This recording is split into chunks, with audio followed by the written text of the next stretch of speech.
Amigas y amigos de Vámonos de Frente, termina el año, hoy 29 de diciembre, último programa del año.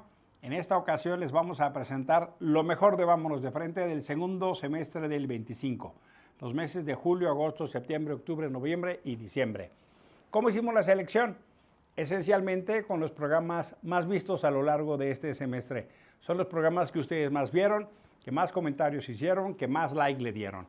Por eso es tan importante que nos ayuden replicando, compartiendo este programa para que lleguen a más personas. Ustedes saben que este programa se transmite por 3 canales, el de Amado Avendaño, el de Emilio Álvarez y Casa y el de Somos México.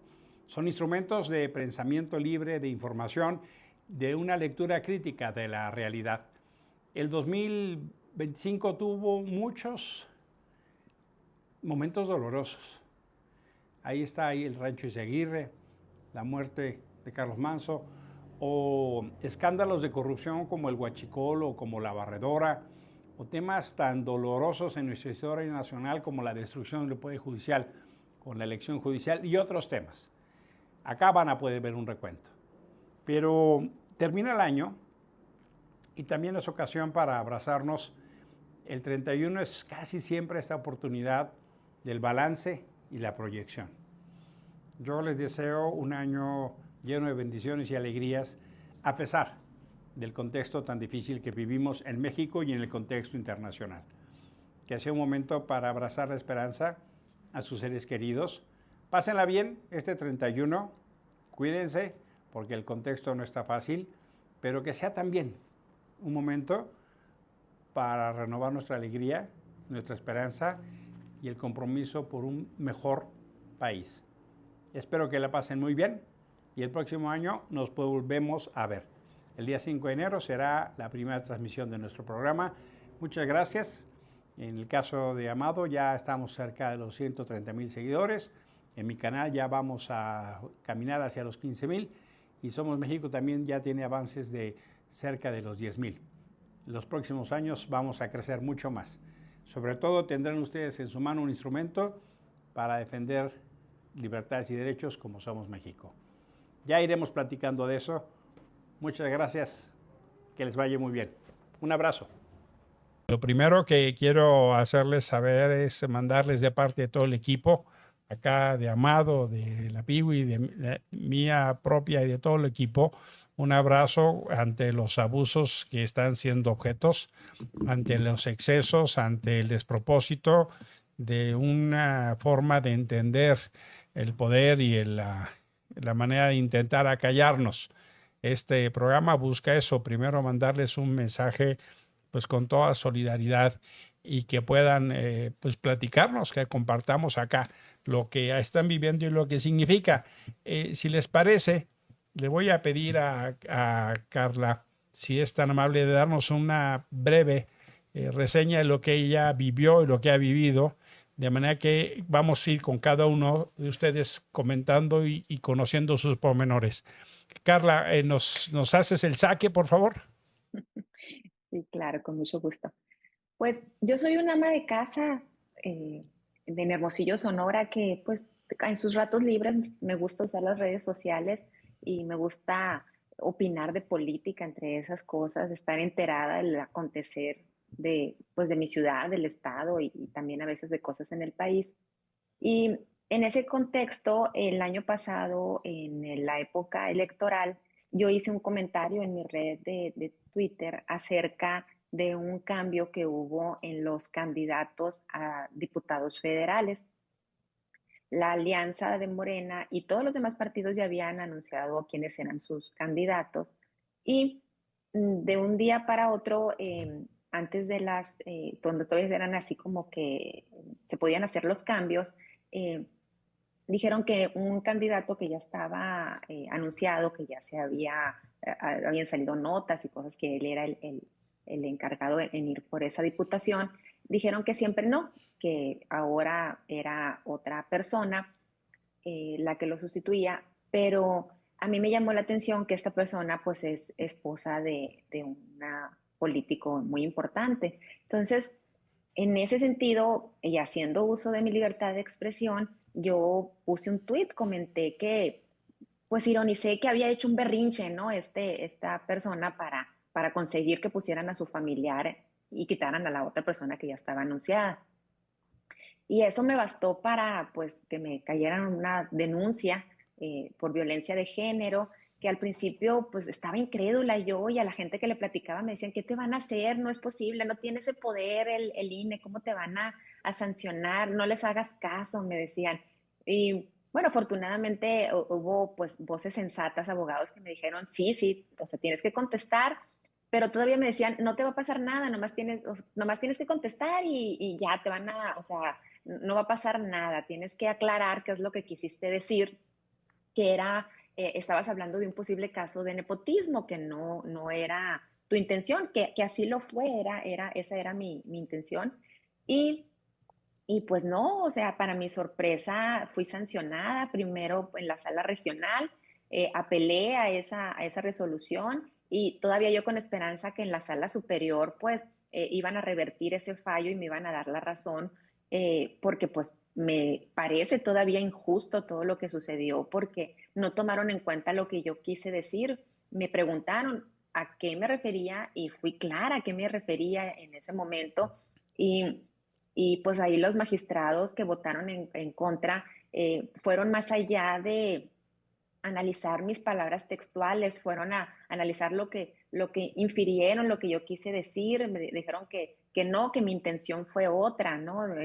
No sé de qué se valieron para decir que mi intención era menoscabar una trayectoria política, que era hacerla sentir mal, provocarle daño psicológico y pues en ese Válgame, sentido fui condenada. válgame. Oye, y si no cumplías con esa resolución, o si no, o si te rehusas a disculparte todos los días en la cuenta de X, que ya vimos cuánta solidaridad ha tenido, ¿qué sanción te ponen? ¿Te meten a la Una, cárcel? ¿Te ponen una multa o qué? sí, una de las sanciones que están contempladas que me pudieran dar es aplicarme nuevas multas. Si me niego a pagarlas, pues se la cobran a lo chino, ¿no? En cualquier cuenta bancaria que tenga yo. Pero no nomás eso, ¿Y además de cuánto es la multa, eh? son 10 UMAS. Pero llegaron a esa conclusión de las 10 sumas y fueron considerados conmigo, así lo dice en la resolución, porque yo no tengo ingresos. Le pidieron al SAT mis declaraciones de impuestos. El SAT les contesta que yo hace muchos años que suspendí actividades, que no tengo ingresos, y aún así decidieron multarme, a pesar de que o sea, no tengo ingresos. Yo les dije, soy una ama de casa, entonces, en consideración, solo fueron 10 UMAS, ¿no? ¿Eso Y a cuánto equivale? Vale, Carla, 10 sumas, ¿cuánto? son menos de 2,000 pesos, mil y Sí, feria. Ujú, mil y cacho. Sí. Oye, ¿y mil y qué cacho. otro Ujú. tipo de sanción te pusieron? Bueno, tengo que publicar un extracto de la sentencia y dejarla fija en mi cuenta de Twitter durante 30 días. Además, tengo que pedir disculpas durante 30 días naturales con un texto que ellos me indicaron cómo tiene que ser y me aperciben de que no le puedo mover ni una coma, nada, tiene que ser como ellos me lo indiquen. Tengo que tomar cursos de violencia de género, tengo que leer bibliografía especializada y además voy a estar durante año y medio en el padrón de personas sancionadas en violencia con razón de género. No, bueno. Así o más excesivo o más abusivo, ¿no? Hijos de la chingada. Pero afortunadamente, dice la cultura popular, el tiro le salió por la culata o el chirrión por el palito, ¿no? Porque la reacción que ha habido en redes sociales respecto a los abusos de dato protegido y el gato protegido, como le dijo también Guadalupe Acosta Naranjo, Sí. han sido tremendos. Entiendo que quería dato protegido que publicaras en los diarios nacionales o algo así, ¿no es cierto? Sí, ahí en la resolución hace mención que la petición de la persona que me denunció fue que la disculpa fuera en 2 medios de circulación nacional. ¿Y tú los tienes que Le pagar? Sí, sí, evidentemente lo tenía que Bueno, cubrir pues yo. mira, eso no pasó, pero sí se le cumplió, ¿no? Salió en todos los medios. Salen todos los medios. Oye, Héctor, ¿por qué no nos Sí. cuentas un poquito tu historia de horror también, por favor? Y luego le demos paso a la de Jorge.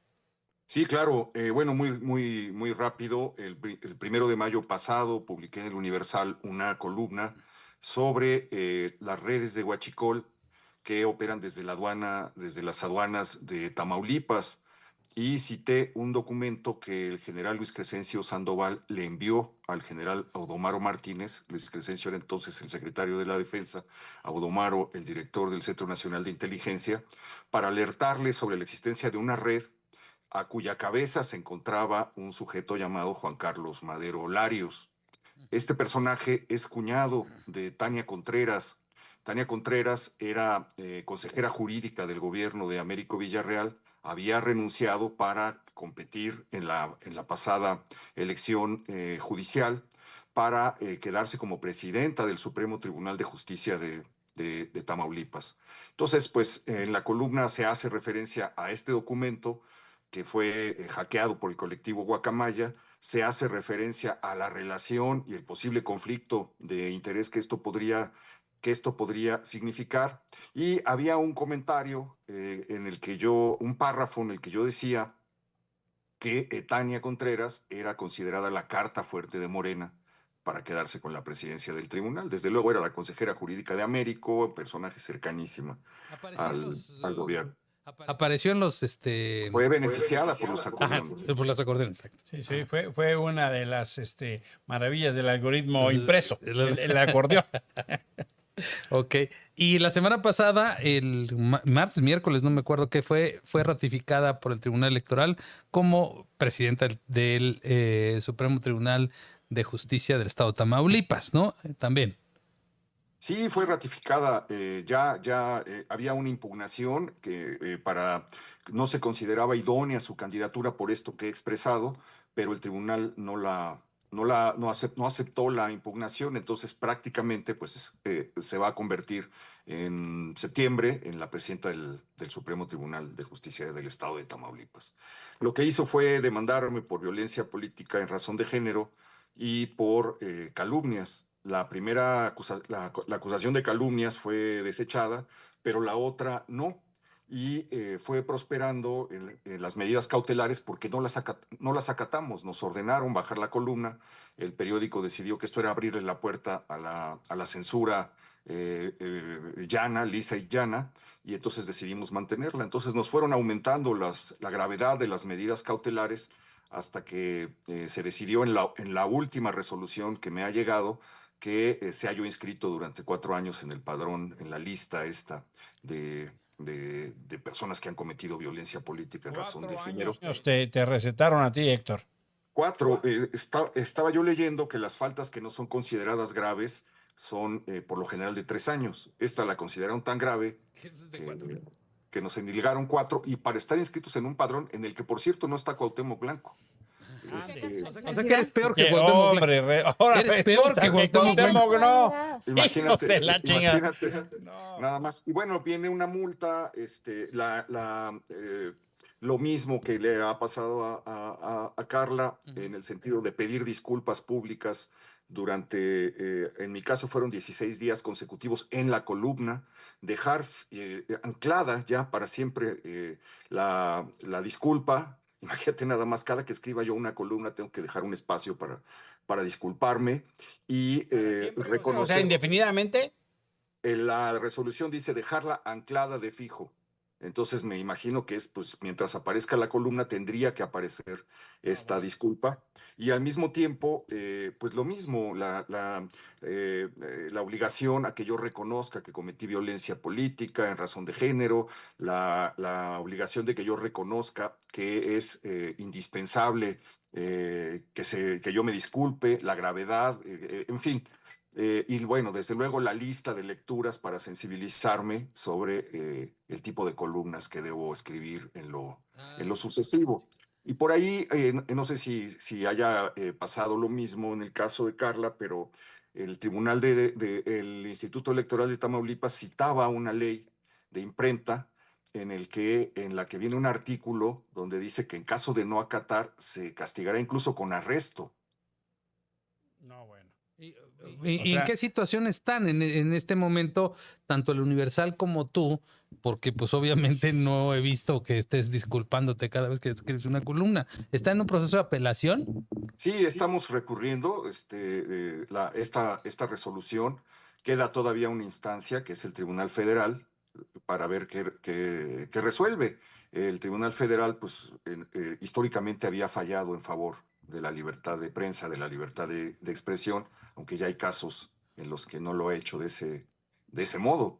Entonces, pues, estamos en la incierta batalla legal, en la incertidumbre, esperando a ver qué, qué resolución llega al final, que sea la que sea, tendrá, me imagino, tendrá que ser acatada o no sé si haya una instancia todavía mayor donde pudiera recurrirse, pero lo que veo es que estamos ya frente, como lo señalabas al principio, frente a un patrón, frente a un modus operandi sistemático que se extiende por distintos estados y distintos lugares del país, que efectivamente está atacando a todos los críticos, sean políticos, sean periodistas y sean incluso ciudadanos. El jaja famoso de Laisha Wilkins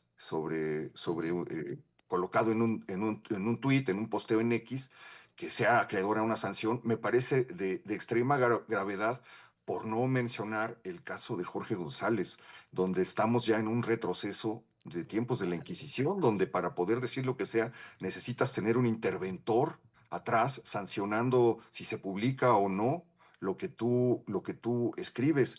Y me parece gravísimo eso, pero me parece más grave el silencio de la presidenta frente a esto, desviando, diciendo que no hay censura en el país, que cada quien puede decir lo que sea, cuando están encaminándose esta serie de procesos contra una serie de periodistas y de ciudadanos, y cuando una lista de cerca de 30 personas o más de 30 personas han salido ya de sus espacios, han perdido los micrófonos, los han sacado de las mesas de análisis, de las mesas de discusión de la televisión y del radio, para colocar a gente dedicada a aplaudir y a justificar las barbaridades, los excesos, los errores de la 4T. Entonces me parece que estamos enfrentando una situación verdaderamente alarmante. Es una situación muy peculiar la que estamos viviendo.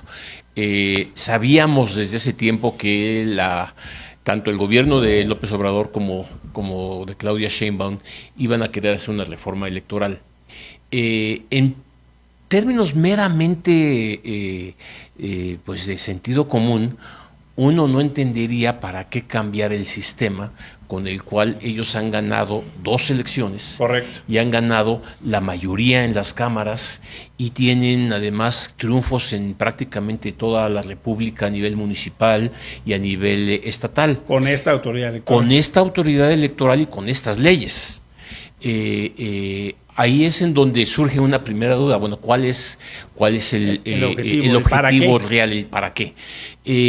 Esto lo empezamos a pensar y reflexionar desde el que tú mencionas, el plan A, porque en efecto, cuando Andrés Manuel López Obrador lanza el primer plan, que no prosperó porque no tenía la mayoría calificada en la Cámara de Diputados y se lo echaron para atrás, lo que sí dejó ver, lo que sí desnudó, fueron sus intenciones. Había cosas muy peculiares, como por ejemplo cambiar una palabrita en el artículo 41 de la Constitución, que decía que el INE era el organizador del padrón electoral, y cambiaba la palabra padrón electoral por listado nominal. Entonces la pregunta que nos hicimos todos, ¿y entonces el padrón electoral a dónde va a estar? Si el INE nada más va a organizar las listas de electores, ¿quién va a llevar el padrón? Y obviamente vinieron las especulaciones. No, lo que quieren hacer es regresarlo a Gobernación para ellos tener el control del padrón electoral, tener el control de la información de las personas, etcétera, etcétera. Bueno, desde esos pequeños detalles, que no son tan pequeños ahora, que venían en el plan A, pues el resumen era que se iba a acabar el Instituto Nacional Electoral. De hecho, le cambiaban el nombre. Pero todo esto conducía a una serie de situaciones que combinaban dos objetivos. Y lo menciono, Emilio, porque siguen vigentes. Y es el problema real. En primer lugar, les preocupa mucho el dinero que se invierte en la democracia. O sea, siempre han insistido que el INE es muy caro. Pero ¿será una preocupación real o será un pretexto? Es quizá un pretexto, pero ha sido una constante en el discurso. Las elecciones cuestan mucho, el INE cuesta mucho, las autoridades electorales de todo el país cuestan mucho, los partidos gastan mucho, etc. Ese es un argumento que sirve como detonador para hacer cambios que a la postre realmente cambian el funcionamiento institucional. Pero en realidad es más bien un pretexto, ¿no?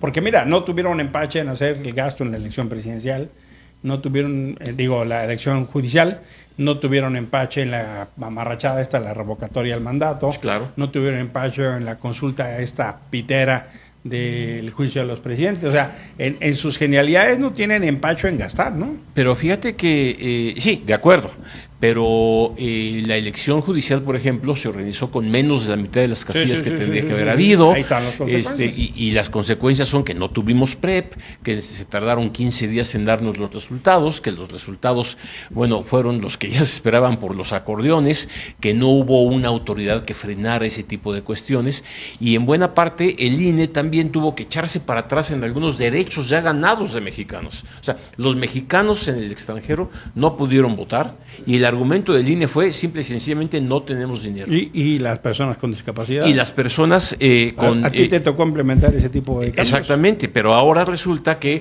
las personas que están en prisión preventiva, que ya habían ganado el derecho a votar, pues no tuvieron el derecho. Entonces, lo que estamos viendo es una combinación. Menos dinero para ahorrar, pero menos cumplimiento, por un lado, de lo que dice la ley en términos de la organización electoral, y segundo, de los derechos ya ganados de los ciudadanos. Bueno, y esto es una combinación muy peligrosa, porque esto viene justamente desde el plan A. Cuando pensábamos en el plan A, decíamos, quieren acabar con el INE, y había que meterse mucho a la letra para ver qué querían. Esto fue en noviembre del 22, ¿no? Del 22, en efecto. Fíjate que el INE funciona en buena parte, tú lo conoces bien, con un órgano que es la autoridad máxima, el Consejo General, y un órgano operativo, que es la Junta General Ejecutiva. El plan desaparecía de la Junta General Ejecutiva, y entonces los consejeros asumían funciones administrativas, lo cual mete al Consejo General, en lugar de ser el órgano máximo de autoridad política para diseñar, en un órgano ejecutor. Claro.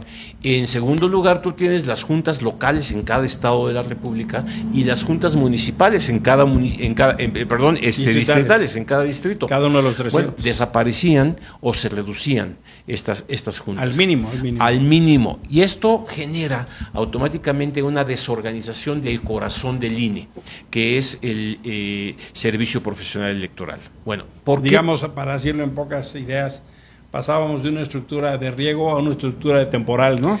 Más o menos. Muy debilitada, muy precaria. Pero lo dijiste bien, es de temporal porque lo que se pretendía era que cada elección el INE contratara a las gentes que se necesitaba. Y lo que se pierde ahí es la capacidad, la experiencia, la capacitación de los funcionarios que logran cada periodo electoral llevar a buen puerto todo el proceso tan complejo de instalación de casillas, de capacitación de los funcionarios de casilla, de toda la logística, la organización del PREP, todo eso se diluye y se pierde bajo un control nuevo, dicho por quienes ahora van a dirigir al Instituto Nacional Electoral. Por eso fue tan sintomático, como preámbulo a lo que ahora se busca, que se hiciera un cambio menor ahora que llegó Guadalupe Tadei como presidenta del INE.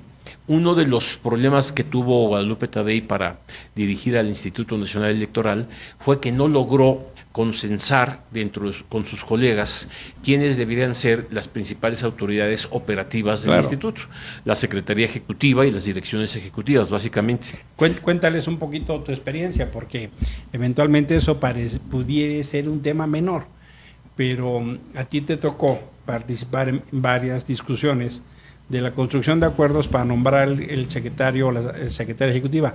¿Por qué eso es importante, Arturo? Mira, hay una cuestión importante en lo que tú dices. El Consejo General, los consejeros, los conocemos, Pepe Goldenberg, Lorenzo Córdoba, luego los consejeros Murayama, Claudia Zavala, etcétera, Carla Humphrey, en fin. Pero se requiere que lo que el Consejo General diga se organice, se le dé base legal, se le den los recursos que se requiere y se organice a toda la estructura del instituto para llevar a cabo los proyectos. El personaje que se encarga de hacer todo ese trabajo es el secretario ejecutivo.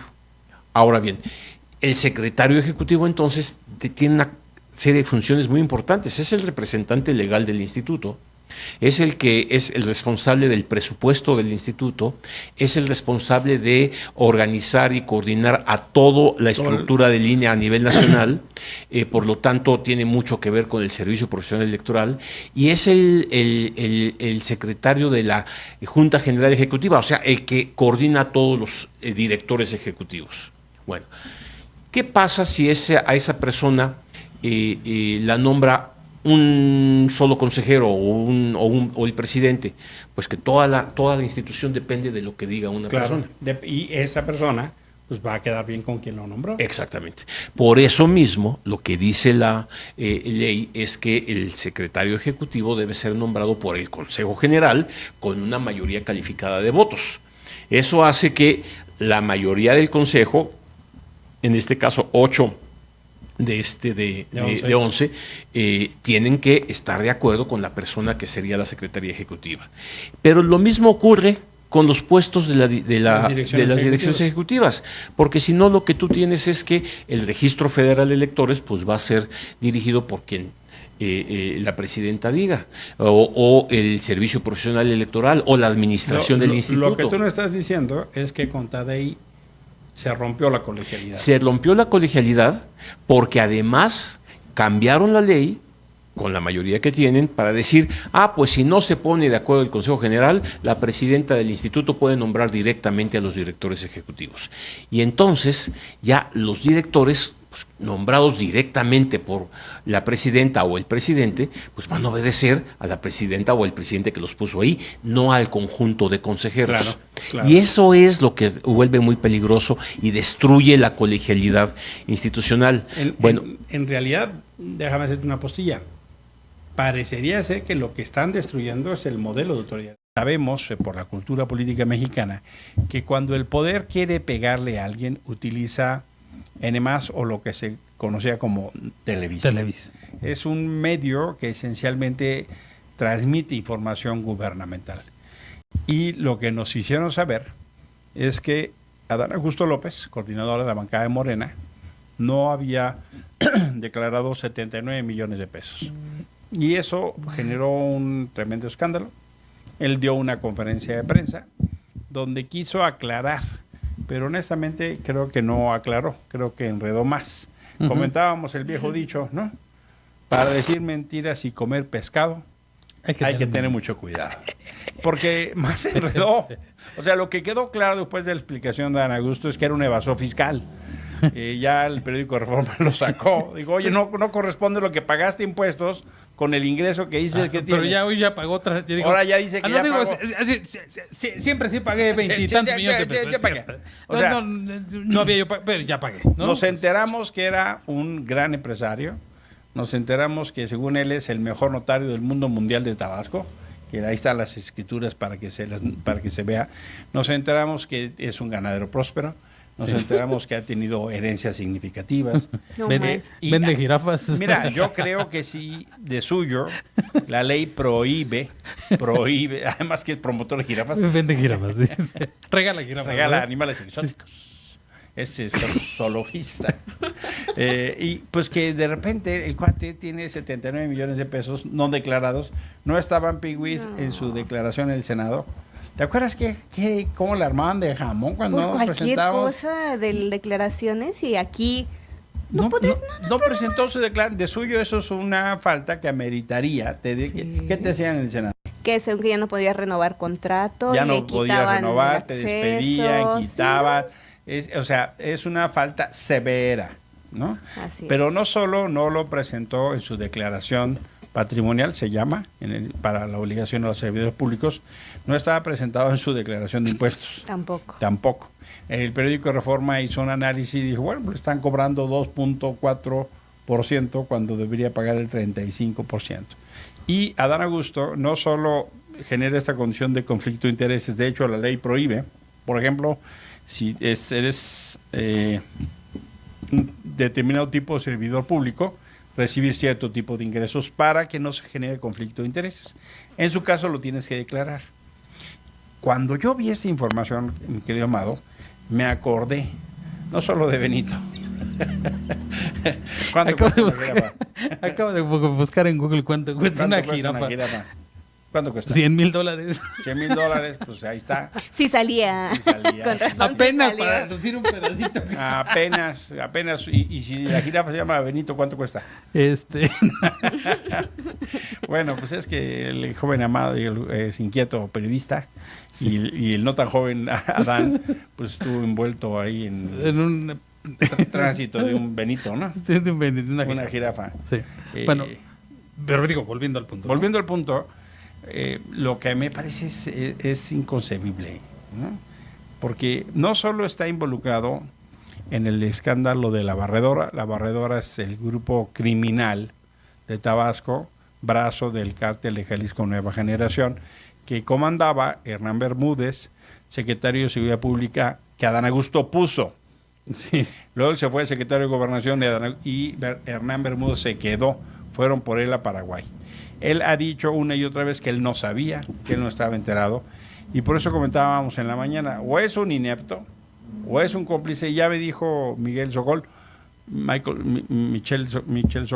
o a las dos cosas, ¿no? Sí. Porque ¿cómo es posible tanta historia que nos hicieron con Felipe Calderón y García Luna, claro, de que él tenía que estar enterado, y cómo resulta que no? Ellos no están enterados. Pero mira, es que cuesta trabajo, Amado Pigüí, la secuencia de los delitos que están implicados en las declaraciones de Adán Augusto. O sea, Hernán Bermúdez era el cuate que coordinaba los trabajos como jefe de la policía para los secuestros, para las extorsiones. Hay señalamiento expreso que tiene que ver con temas de desapariciones y homicidios. Lo dijo Javier May, el gobernador morenista de Tabasco. Lo dijo Miguel Ángel López, el general de la 30 Zona Militar, que por cierto ya movieron. Y con eso quieren justificar, es que nosotros mismos estamos investigando. No somos como antes. Digo, por el amor de Dios, hombre, si hasta Sheinbaum salió a decir que aclare, pues, y la verdad de las cosas es que es notable, ¿no? Estuvo bueno eso de que ahora resulta que los patos mayores le tiran a las... Pues, ¿quién es el pato mayor? ¿Quién es el pato mayor? El ganso mayor. El pato Pero mayor. El pato mayor es un ganso. Qué tremendo, ¿no? Sí.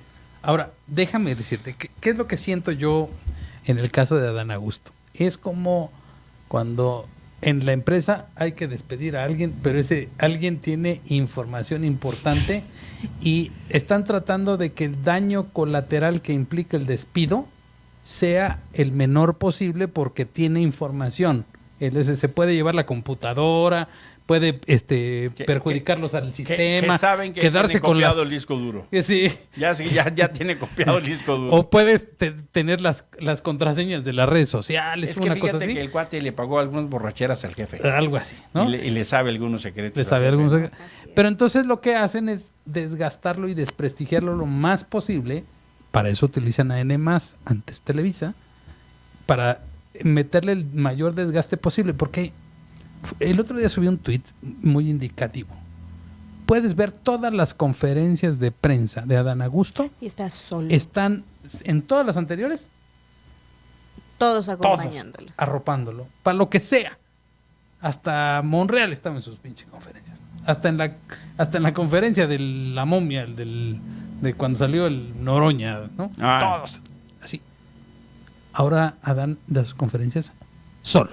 Bueno, ya ni Andrea. Ni sus, es lo que ya decía, ni Andrea. Ni su ceñito ya está ahí tampoco. No llega. Ya no llega ni la barredora, ni la aspiradora, ni la lavadora, nada. ni la recogedora, ni nadie.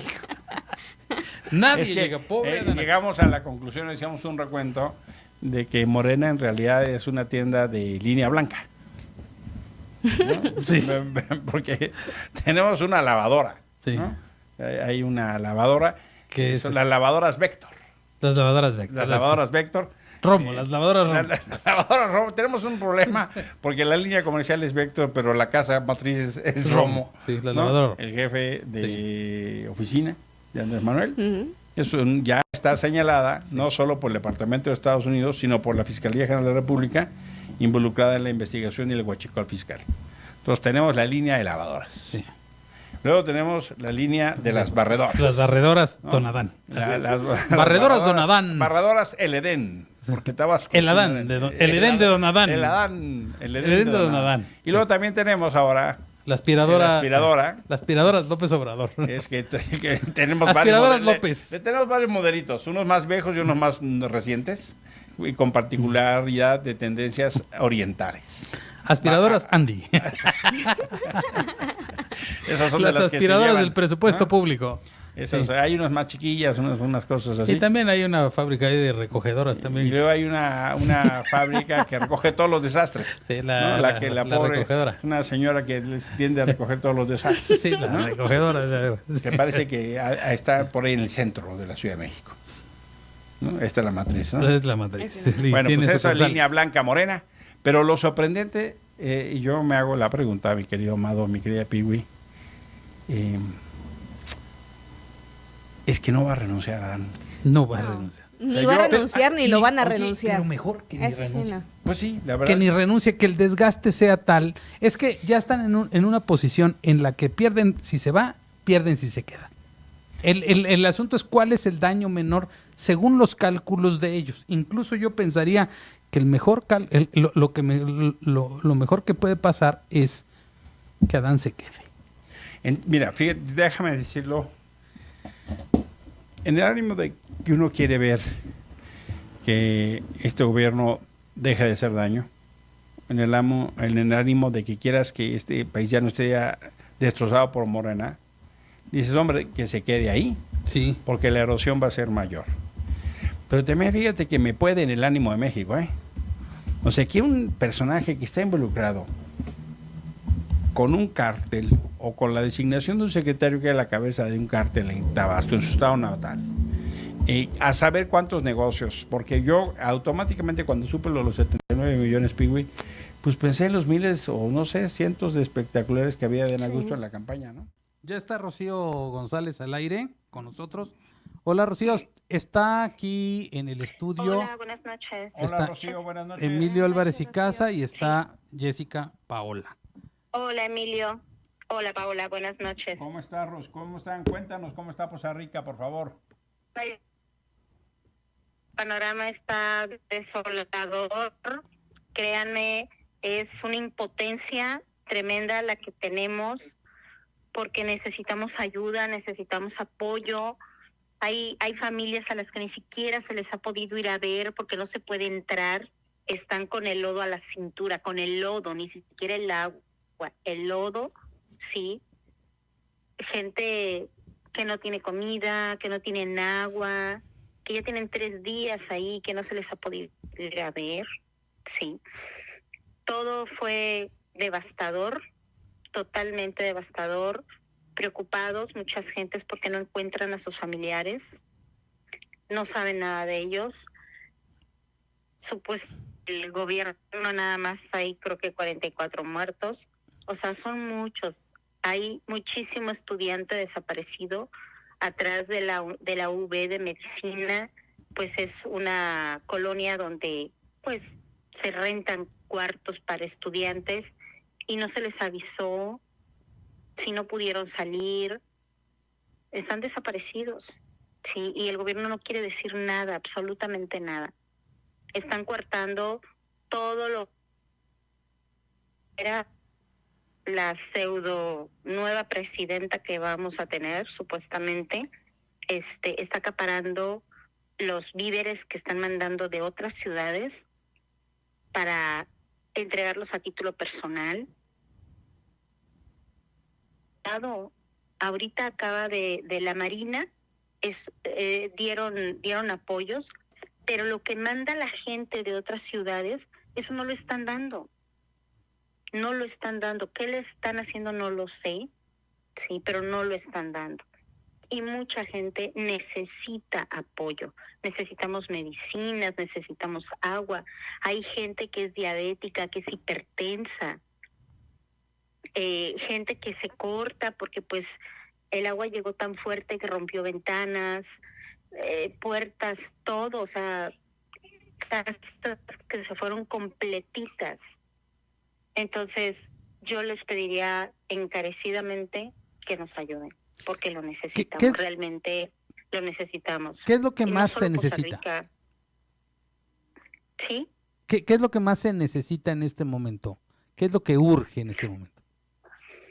Pues medicinas, palas, es que todo urge realmente, comida. Digo, están entregando despensas, pero la gente, ¿dónde va a cocinar? O sea, hay gente que está durmiendo en las banquetas porque perdió todo. ¿Hay albergues? Pero les cocinamos. ¿Dónde podemos hacer un café? No hay estufas, no hay nada, vaya. No hay refrigeradores, Rocío, todo se perdió. ¿y está desplegada la Marina, el Ejército, la Policía Estatal? Hoy se presentó la Marina en la Morelos, los militares, no la Marina, los militares.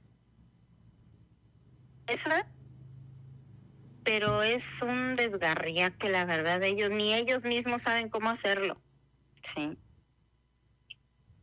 Entonces, pues sí, necesitamos que coordinen las cosas para que esto pueda ir avanzando. ¿Hubo aviso Porque previo? no es ¿Tuvieron posible. algún tipo de aviso antes, Rocío? Pues avisaron, creo que a lo mejor cuando mucho, 1 hora antes.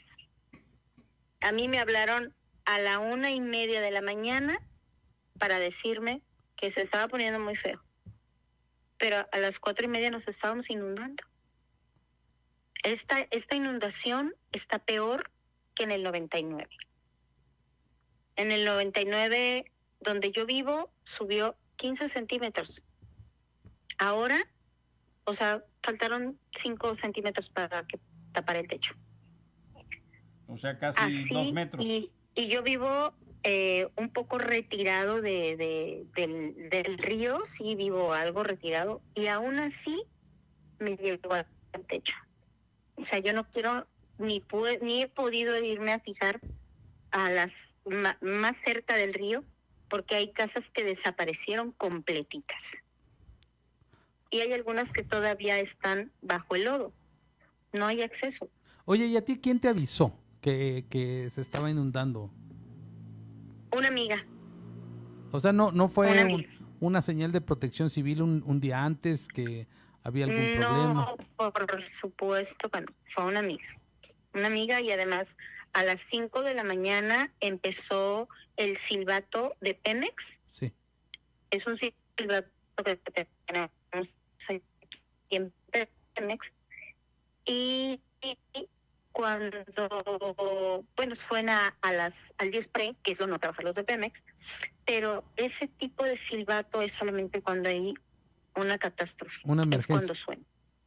Ajá. Es un sonido de alerta, se queda mucho rato, ¿no? Y sí, o sea, cuando yo salí de mi casa a ver, ya venía el agua en la esquina. ¿Y Ya venía el agua en cuánto tiempo se inundó? ¿En cuánto tiempo subió el agua desde que ¿percibiste que había más agua de lo normal en la calle a que tu casa empezó a meterse el agua? Yo caminé media cuadra para ir a ver dónde estaba el agua y estaba en la siguiente esquina. Cuando yo regreso a mi casa, entro para levantar a mi hija porque estaba durmiendo y le digo, súbete, vamos allá arriba al techo. Ah. Fueron cuando mucho 10 minutos, o sea, ya tenía yo el agua en 10 minutos, ¿sabes? De media cuadra de mi casa, en lo que yo le digo a mi hija, súbete porque ya teníamos el agua entrando. Yo estaba saliendo de mi casa por la parte de atrás y el agua estaba entrando. Pero me refiero a en qué tiempo subió de una, no sé, de que se empieza a meter a tu casa a casi que toca el techo. Fue rapidísimo, porque hasta se escucha el sonido de cómo viene la corriente del agua. Tan fuerte estuvo que tiró una barda de Pemex. ¿Una barda? La tiró, una barda de Pemex la tiró. Digo, todo eso también es peligroso, ¿no? Sí, Estamos hablando de que hoy que fui a ver por allá, porque además no está lejos, está a media cuadra de mi casa donde se cayó la barda. La barda está arriba de unos tubos que realmente no sabemos si traen gas, si traen gasolina. Ajá. No sabemos qué traen. Estos tubos en la que está acostada la barda, porque se cayó hacia adentro de Pemex. Oye, pero ya... Sí. Para la gente que no conoce, ¿qué hay en esas instalaciones de Pemex, Rocío? Pues se supone que es una refinería. Es un espacio grande. Se supone. Sí, por supuesto. Es un complejo. Ah. Oye, pero ya bajó el agua. Ahorita ya bajó el agua. Sí, ya ahorita totalmente, ya el cauce ya está normal. Sí, ahorita lo único que dejó fue lodo. Entonces, pero es muchísimo. toneladas de lodo. Muchísimo lodo. Y hay que lavar todo. ¿Se ha oído alguna versión respecto a que se abrió alguna presa río arriba? Sí, eso yo lo vi por las redes sociales, que parece ser que fue CFE el que abrió una compuerta. Y no les avisaron. ¿Sabemos de qué presa? No, por supuesto. No recuerdo ahorita el nombre, pero sí sé que fue CFE el que abrió una compresa. Oye, ¿las casas tienen luz? ¿Tienen servicios? El día de hoy llegó en la tarde en una parte. Hasta donde yo vivo hay luz, pero para atrás, que hay 2, 3 colonias más, no tienen luz. Es que es un peligro que les pongan la luz. ¿Por qué? Pues porque como todo está en el agua, hay partes que hay agua y otras partes que tienen lodo y gente que está lavando, yo considero que es un peligro que les pongan la luz, ¿no? que puedan electrocutarse. La gente sale de la colonia como a las 7 de la noche porque pues ya no pueden seguir pues trabajando, ¿no? En ver qué van a recuperar de sus casas.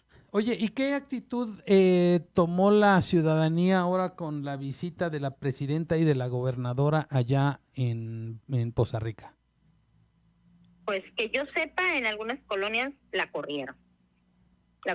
Igual al presidente municipal lo corrieron. A pedradas, de según hecho, vimos. Sí, le tiraron lodo, la camioneta que trae este señor, se la llenaron de lodo. O sea, porque realmente no ha hecho nada por nosotros. Al contrario, Poza Rica es un cochinero.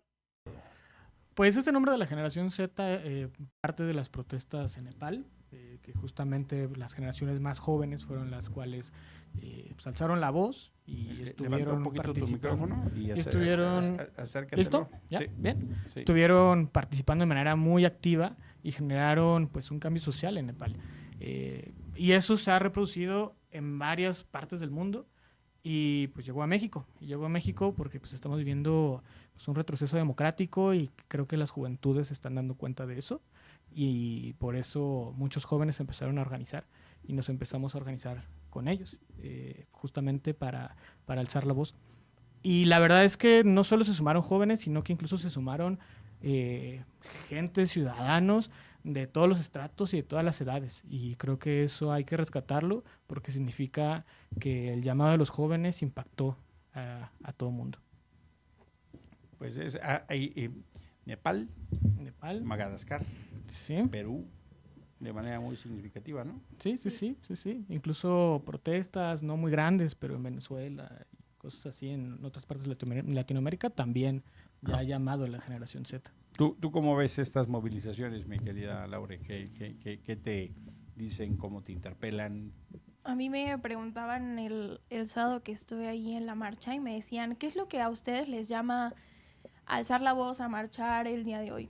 Y yo le decía a la chica que nos entrevistó que todos tenían una diferente razón por la cual marchar. O sea, creo que ninguno era, vamos, porque somos jóvenes, somos revoltosos y vamos a echar desmadre.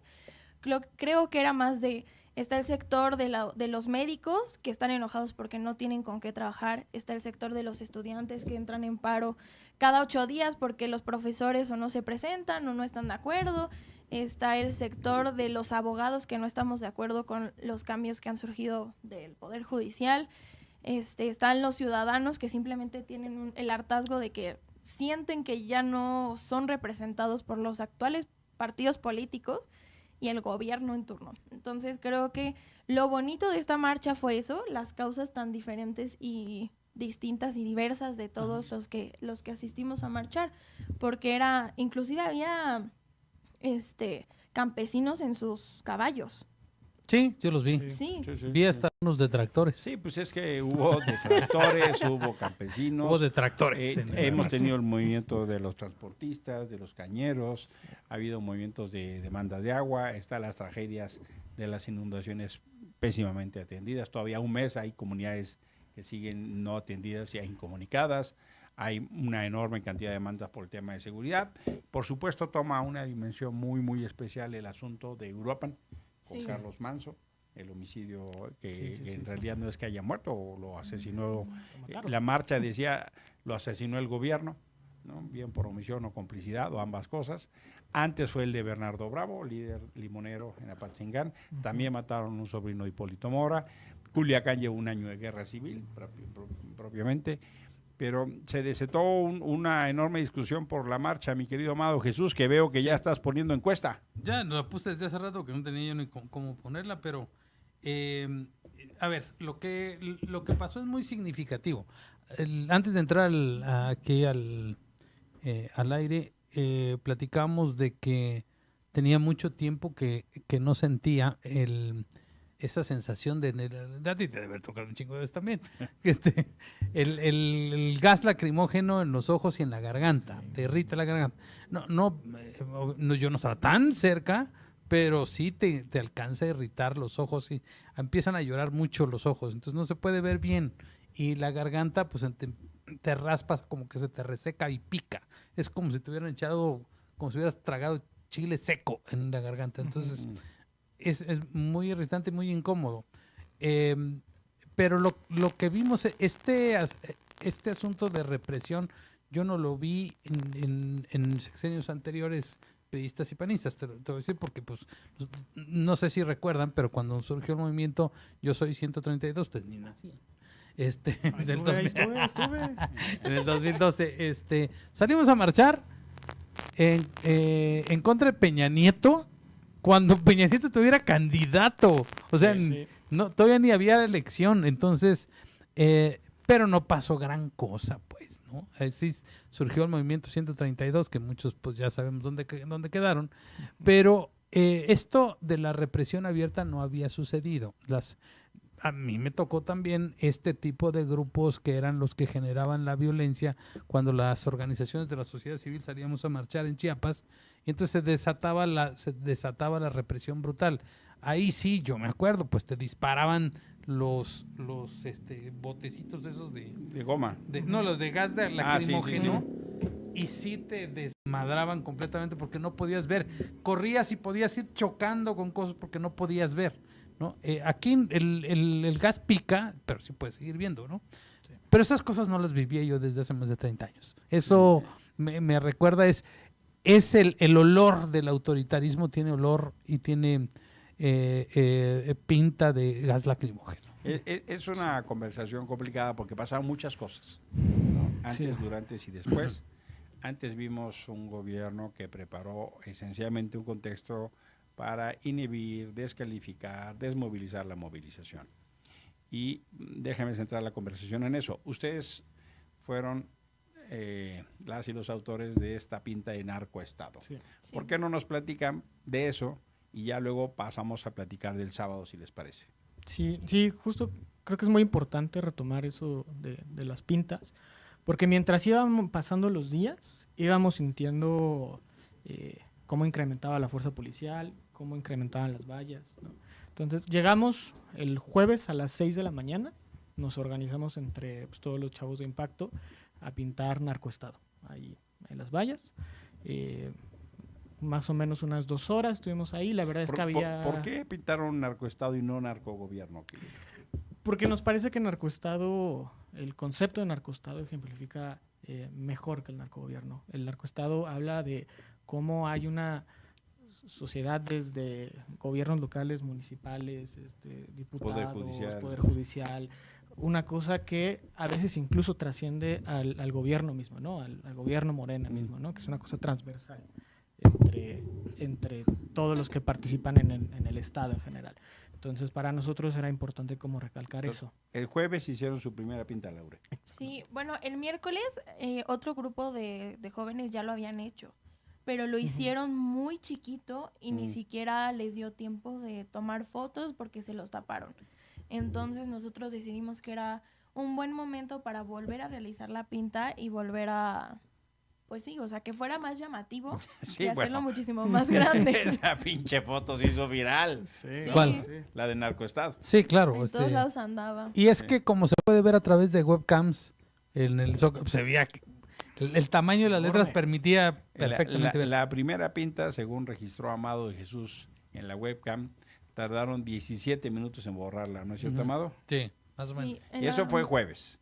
El viernes regresaron por sus fueros y ¿qué pasó, Laura? Sí, o sea, el jueves en la noche, en la tarde-noche empezaron a ponerle corazones a las letras e intentaron hacer una especie de otra conjugación de palabras.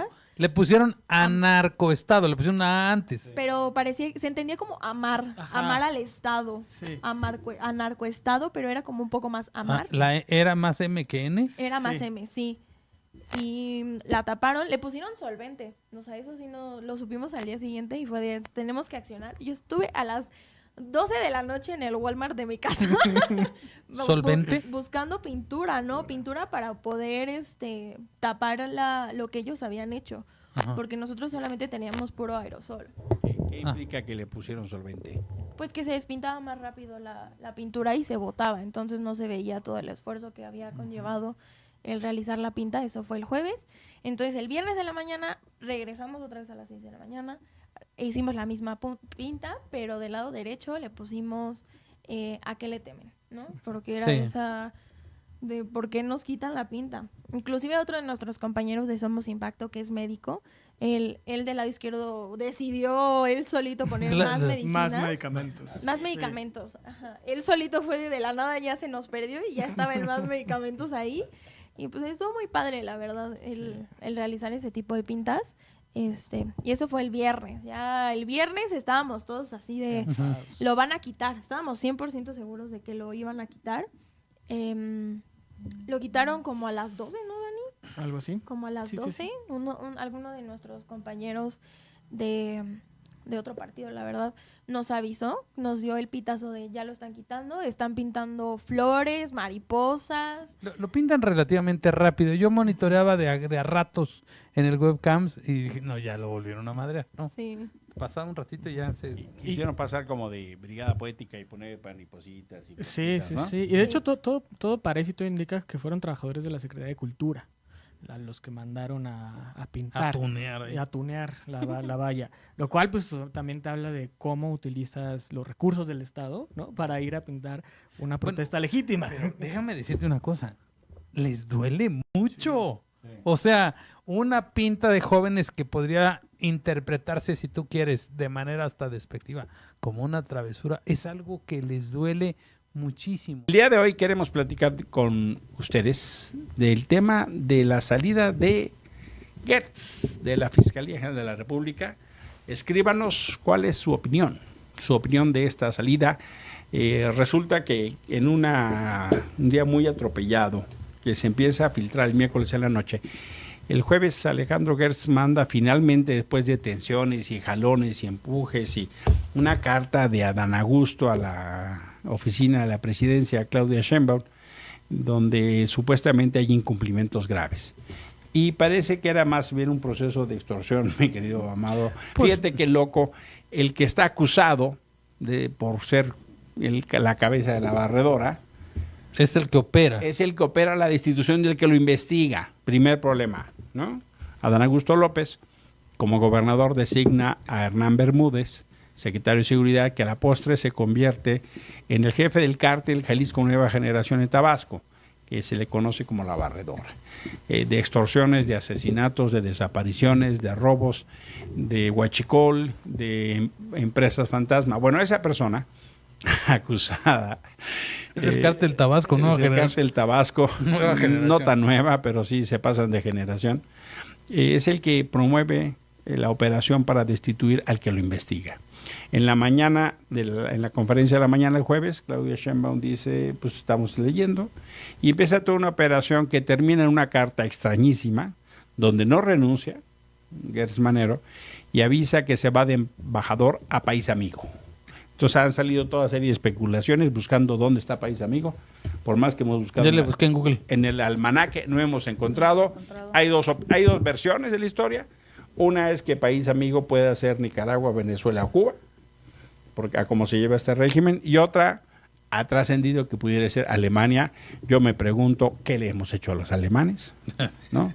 Pero ya fuera de eso, uno dice, yo debo de decirles que hace 3 años en el Senado de la República pedimos la renuncia de Gertz.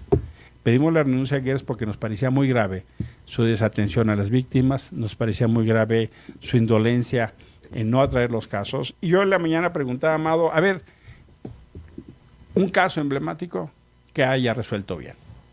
Más allá de haber metido a la cárcel a su cuñada, más allá de haber utilizado a la Fiscalía de la Ciudad para un delito que no existe y esa persona hoy la van a querer promover como fiscal, más allá de haber utilizado su aparato para que lo metieran en el Sistema Nacional de Investigadores, después de 5 veces que había sido rechazado. ¿Un caso emblemático que tú recuerdas, Amado? No, pues por supuesto que no llegó a eso. Gertz es un fiscal, y siempre fue un fiscal carnal. Un hombre que ocupó el servicio público como una palanca para sus negocios. Es un hombre de negocios que desde que estuvo con López Obrador en un principio, pasando por Fox y pasando por varios partidos, pues aprovechó su posición para eso. En este momento me parece que yo le atribuyo cierto grado incluso de misoginia a Gertz Manero. Una cosa es su lealtad con López Obrador y otra que quisiera hacerle caso porque el único que está por encima de él es López Obrador. Entonces que una persona como Claudia Sheinbaum o Omar García Harfuch quisiera sugerirle algo, pues nomás no le cuadró. Y algunos de los voceros oficiosos del obradorismo incluso dejaron ver en las redes, es decir, ¿por qué se va Gertz Manero? O sea, ellos mismos lo confiesan, porque filtró los expedientes del huachicol fiscal, de la barredora y de otros casos emblemáticos. El de Raúl Rocha. Los hijos de Obrador. Los hijos de Obrador, el Miss Huachicol, ¿no? El de Miss Universo. Entonces, pues, hasta ahí, ¿no? El proceso, lo que es de destacarse es el proceso tan desaseado para destituirlo, sí, claro. Pero sobre todo, esta pantomima que vamos a ver de la designación. ¡Ay!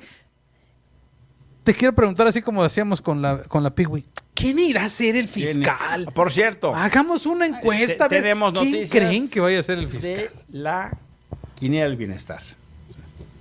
¿Ya Aquí tiene es. resultados? Ya tenemos los Ya están resultados. los resultados. El ganador ¿Quién dijo que era Gertz Manero? de la quinela del bienestar, a pesar de que no quería contestar, a pesar de que fue necio y terco, fue Ricardo Becerra. ¿Y dijo Gertz Manero? Ricardo Becerra dijo Gertz Manero. Los servicios de inteligencia de Vámonos de Frente han procesado la información y damos como ganador. Ahí está, mira, tú dijiste a este hombre. ¿Quién? Ahí estaba, tenías la imagen de Amado, la mía. ¿Yo quién dije? Gertz Manero dijo Antonio Crespo. Bien. ¿Quién más? Y Ricardo Becerra. Ya, entonces. ¿Yo qué dije? Son 2 ganadores. Emilio Álvarez, no. Ese está fuera del gabinete desde que empezó. El gabinete ampliado. Acabas de pasar una, ¿no? Ahí está. Ah, Adán Augusto, ¿no? Adán Augusto, yo dije Mario Delgado y la Piwis dijo Mario Delgado. ¿no? Sí. Y No, resulta cabrón. que ganaron. Me salió peor. Sí, cabrón.